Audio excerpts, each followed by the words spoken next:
Meus irmãos, é hora de refletirmos a respeito da Escritura e eu quero convidar vocês para lermos 1 Coríntios capítulo 12, a partir do verso 12. Primeira epístola de Paulo endereçada aos Coríntios, capítulo 12. Nós vamos ler os versos 12 a 31, dando continuidade à nossa série de reflexões sobre a primeira epístola de Paulo endereçada aos cristãos de Corinto. Hoje alcançamos essa passagem, 1 Coríntios 12, do verso 12 ao 31.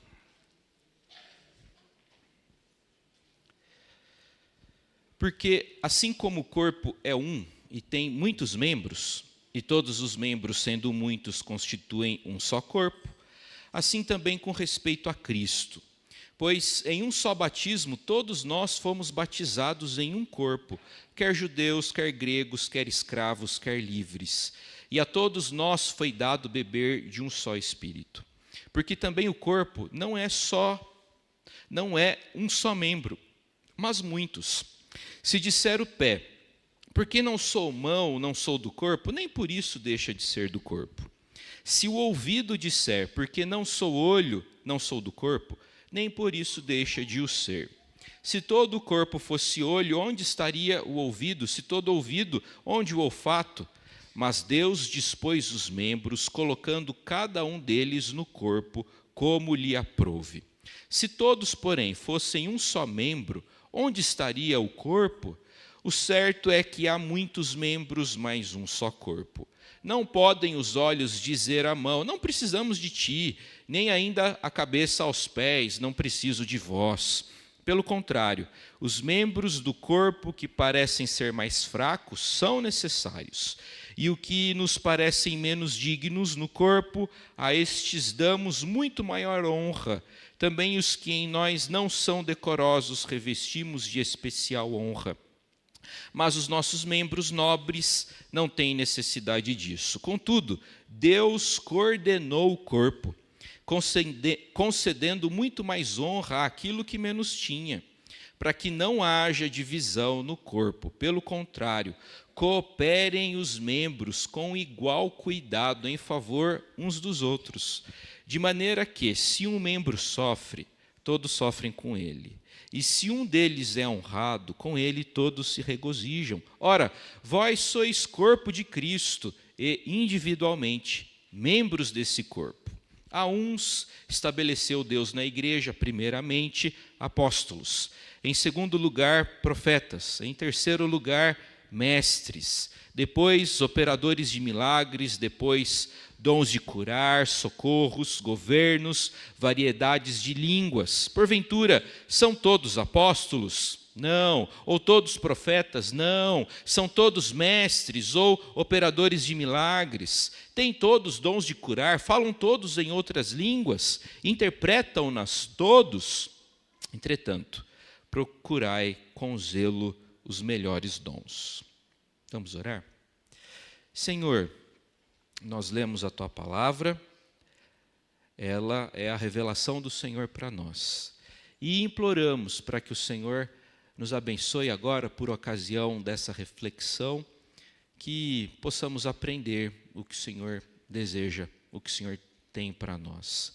Receba, ó Pai bendito, a nossa prece, a nossa súplica. Precisamos do Senhor para compreendermos a palavra e para ouvirmos a Tua doce voz.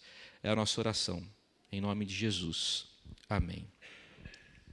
A palavra diversidade caracteriza aquilo que é diverso, aquilo que é diferente. A palavra caracteriza aquilo que possui multiplicidade. Ao considerarmos o significado da palavra, podemos afirmar que há grande diversidade na natureza. Podemos também afirmar que há grande variedade na sociedade. E podemos afirmar que há, sim, grande diversidade na vida da igreja. Deus fez assim. Deus criou desse jeito. Mas antes de prosseguir, eu quero apenas fazer uma consideração tendo em vista o mundo em que vivemos. Eu estou usando o sentido da palavra diversidade e não o conceito da cultura contemporânea ocidental diversidade, que se caracteriza por aceitação praticamente irrestrita a todas as coisas. Estou usando o sentido da palavra, não o conceito contemporâneo sobre diversidade. A fim de ressaltar a ideia da necessidade da diversidade na unidade em oposição à ideia de uniformidade, Paulo adotou uma analogia, uma imagem muito apropriada para descrever a igreja de Jesus. Paulo chama a comunidade dos discípulos de Jesus de corpo de Cristo. Essa designação aponta para a unidade da igreja em e com Cristo. Nós fazemos parte de um corpo, somos um só corpo em Jesus Cristo. Somos membros individualmente que fazem parte de um corpo coletivamente. Eu quero refletir com vocês a respeito dessa passagem tão rica, considerando alguns princípios de Deus para nós que somos o corpo de Cristo. A primeira lição que aprendemos com o texto é a necessidade, a conveniência da unidade na diversidade e da diversidade na unidade. Veja lá verso 12. Porque assim como o corpo é um, Paulo está falando de unidade, assim como esse corpo é um e tem muitos membros. Ou seja, esse corpo que é um tem muitos membros. Ele é formado por várias pessoas. E todos os membros, sendo muitos, constituem um só corpo. Assim também com respeito a Cristo. A principal característica de um corpo é a unidade. A mão está ligada ao braço, o braço ao tronco, o tronco aos pés, o tronco à cabeça. A principal característica de um corpo é a unidade. Os membros estão conectados. Os membros estão relacionados à dependência entre os membros de um corpo. Dessa mesma forma, todos os que creem em Jesus Cristo constituem um só corpo, uma só família. Somos todos ovelhas de Jesus Cristo, aquele que é o bom pastor. Essa unidade não é apenas organizacional, tampouco denominacional, mas espiritual. Fomos ligados no céu. O Senhor determinou que fosse assim, que seu povo fosse um só corpo. Todos aqueles que creem em Cristo, em todas as épocas e em todos os lugares, formam uma só igreja. O corpo é um e, ao mesmo tempo, ele tem muitos membros. A metáfora do corpo, ela é aprofundada nos versículos que compõem essa passagem, aprofundando a realidade da unidade e da diversidade no corpo de Jesus Cristo. Em um corpo, todas as partes são importantes, não é mesmo? Todos os membros são fundamentais. Quando falta uma parte, o corpo fica deficiente. Nenhuma parte do corpo pode sobreviver separada do corpo. Quando alguém perde um dedo, se o dedo não for rapidamente enxertado, o dedo se perde. E o corpo da pessoa se torna deficiente. Não dá para sobreviver fora do corpo. O que acontece com bolacha?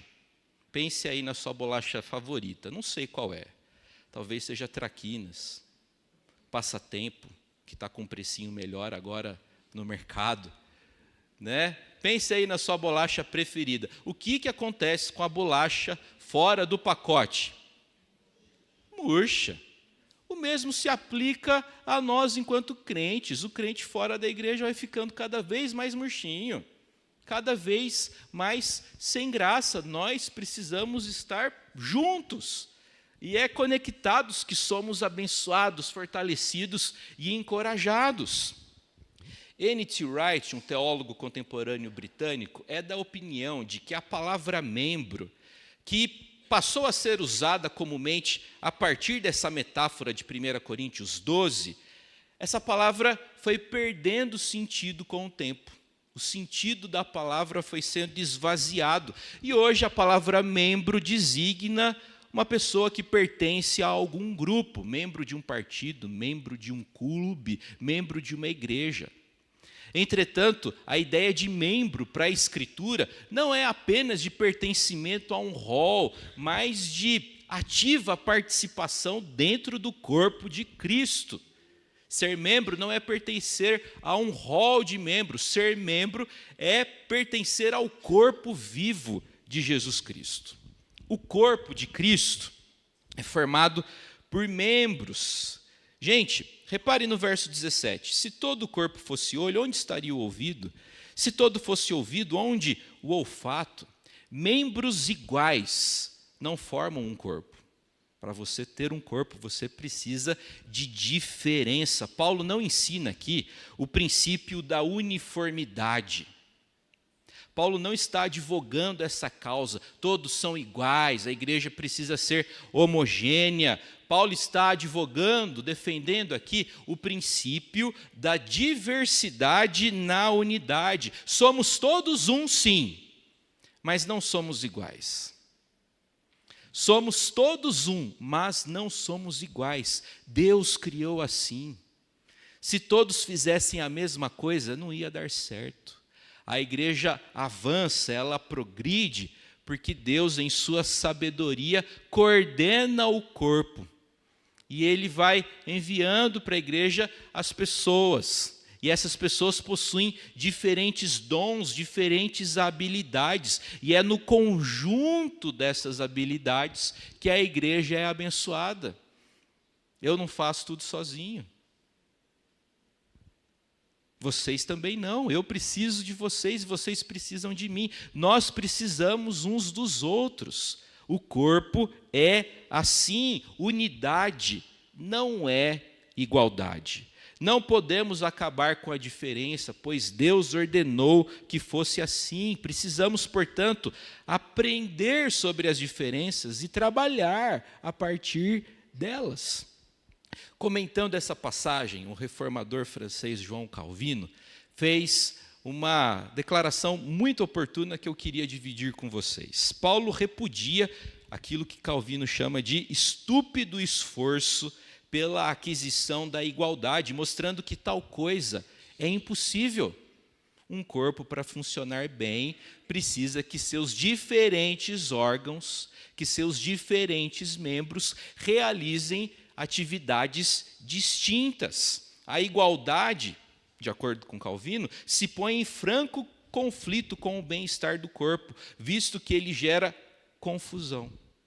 Somos um, mas somos diferentes. Cada um tem um temperamento, cada um tem um dom, e nós precisamos aprender a conviver com essas diferenças para a glória de Deus. Pareceu bem a Deus que o corpo de Cristo fosse composto de diferentes dons e que estes fossem supridos com funções e dons diversos. A diversidade na unidade produz também a mutualidade do corpo de Cristo. E aí eu queria fazer algumas considerações. Em primeiro lugar, o texto trata sobre o perigo da inferioridade, de gente que se acha menor que outras. Repare no verso 15, se disser o pé, por que eu não sou mão, não sou do corpo, nem por isso deixa de ser do corpo. O pé não é mais importante do que a mão, embora a mão apareça mais. Mas sem o pé, a mão fica prejudicada. Meus irmãos, cada um tem um dom. E a gente não pode reclamar do dom que Deus deu para a gente, pois fazer isso é culpar a Deus de falta de sabedoria. Nenhum membro da igreja deve se comparar com o outro, uma vez que cada crente é único, é singular. Por favor, não alimente nenhum tipo de complexo de inferioridade aqui.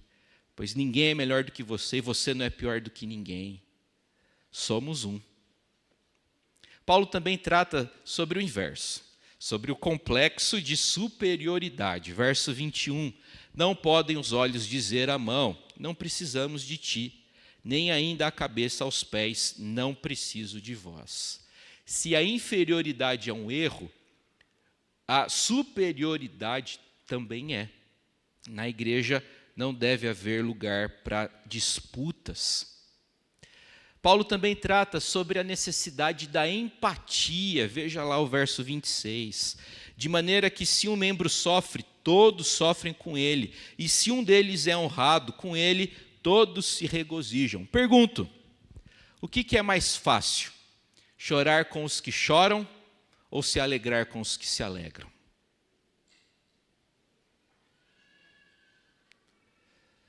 A minha opinião é que é muito mais difícil sorrir com os que se alegram. Chorar com os que choram, isso daí faz parte dos protocolos, das etiquetas da sociedade. A gente se compadece, a gente se solidariza, a gente fica com dó.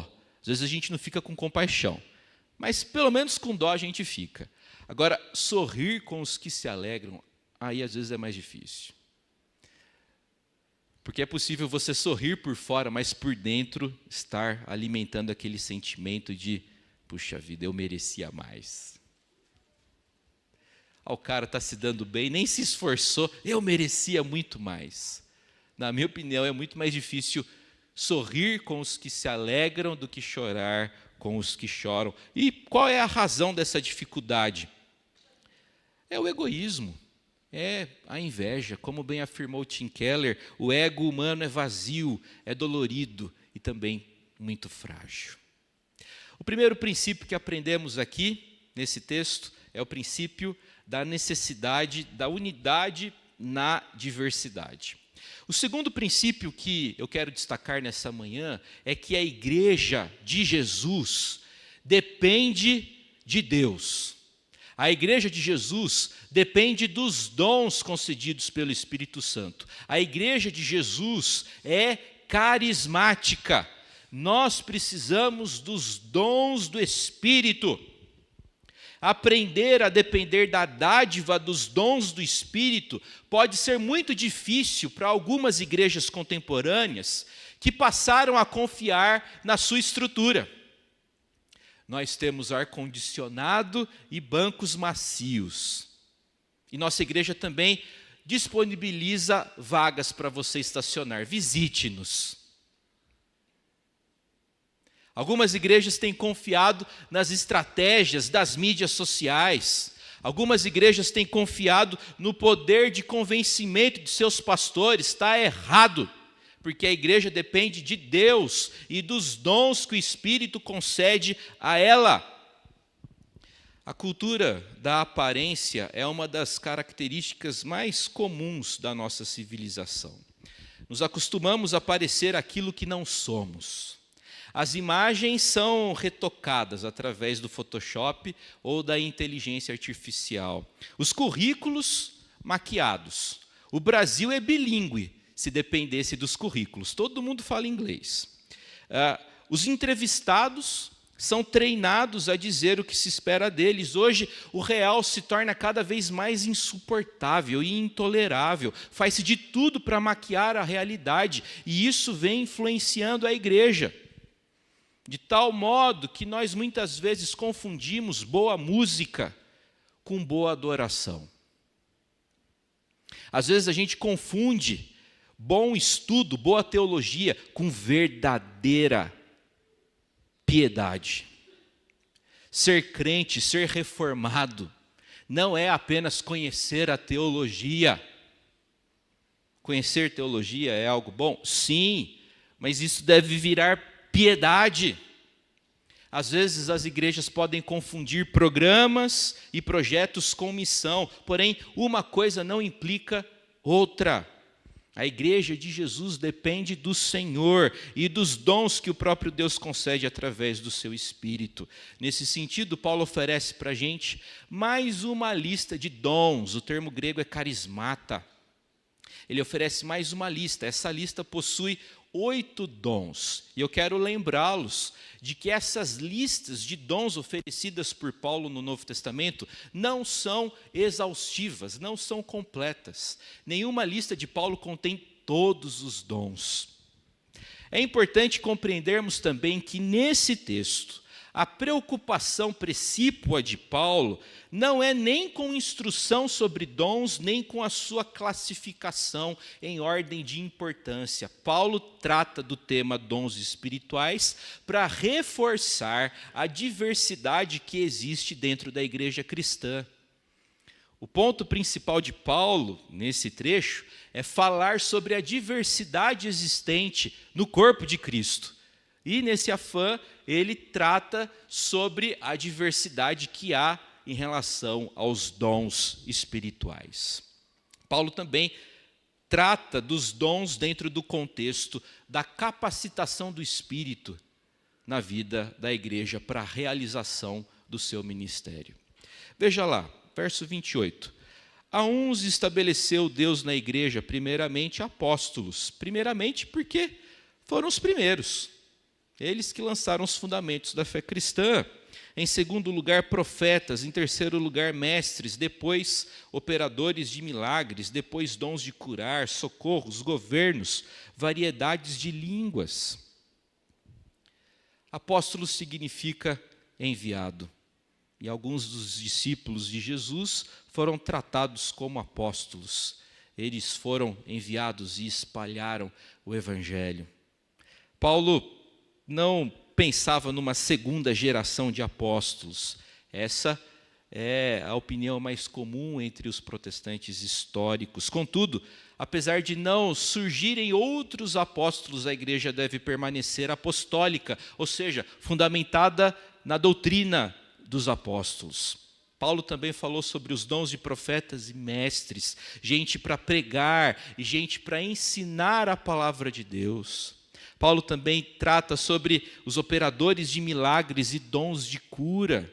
Curiosamente, a ordem desses dons foi invertida em relação à primeira lista, lá do início do capítulo 12. Paulo inverte. Agora ele apresenta milagres antes de cura. No início ele falou de cura antes de milagres. O que isso significa para a gente? Isso significa que Paulo não estava preocupado com uma escala de grandeza. Um dom não é mais importante do que outro. Esse é o ponto principal que a gente pode aprender aqui. Aliás, um dos pontos importantes para a gente aprender aqui. Paulo trata também sobre aquilo que ele chama de dom de socorro. É aquela pessoa que ministra a necessidade física e espiritual de uma outra pessoa. E como isso abençoa a vida da igreja? Gente que é sensível e que percebe, aquele meu irmãozinho não está bem. Eu vou chegar nele e vou perguntar se eu posso ajudar de alguma forma. Ou tendo condições de ajudar, de socorrer. E a verdade é que todo mundo pode socorrer. A gente sempre pode dividir alguma coisa que a gente tem. Paulo também trata sobre o dom de governo. A palavra grega também era usada para comunicar a ideia de timoneiro ou piloto. A ideia é daquela pessoa que tem um conselho bom. Sabe aquela pessoa que quando abre a boca fala uma coisa correta? Aquela pessoa que você sabe que dali vem um conselho bom? Isso daí é dom de governo. E Paulo trabalha também com a variedade de línguas. O dom de línguas existe sim, ele é bíblico. Entretanto, ele precisa ser usado em conformidade com aquilo que o Senhor determinou em sua palavra. Concluindo, o apóstolo Paulo, a partir do verso 29, lança diversas perguntas. Porventura, são todos apóstolos? Qual é a resposta? Considerando tudo que ele ensinou? Não. Todos são profetas? Não. São todos mestres, operadores de milagres?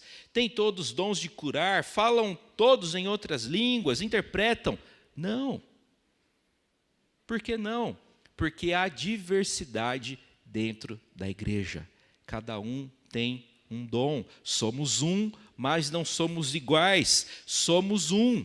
Dependemos uns dos outros, não somos autossuficientes. E, sobretudo, nós dependemos do Senhor. Ele sustenta a igreja. É o Senhor que peleja por nós. É o Senhor que mantém a igreja. Princípios para o corpo de Cristo. Conversamos sobre isso nessa manhã e aprendemos que deve haver unidade na diversidade, e a recíproca é verdadeira, deve haver diversidade em união. E aprendemos também que devemos ter a percepção, a certeza de que nós dependemos do Espírito, dependemos dos dons do Espírito, a fim de avançarmos enquanto corpo de Jesus. Que o Senhor te abençoe. Você que é membro, lembrando que membro não é pertencer a um rol, mas é fazer parte ativamente do corpo de Cristo. Que Deus abençoe os membros, que Deus abençoe o seu corpo para a glória dele mesmo. Amém.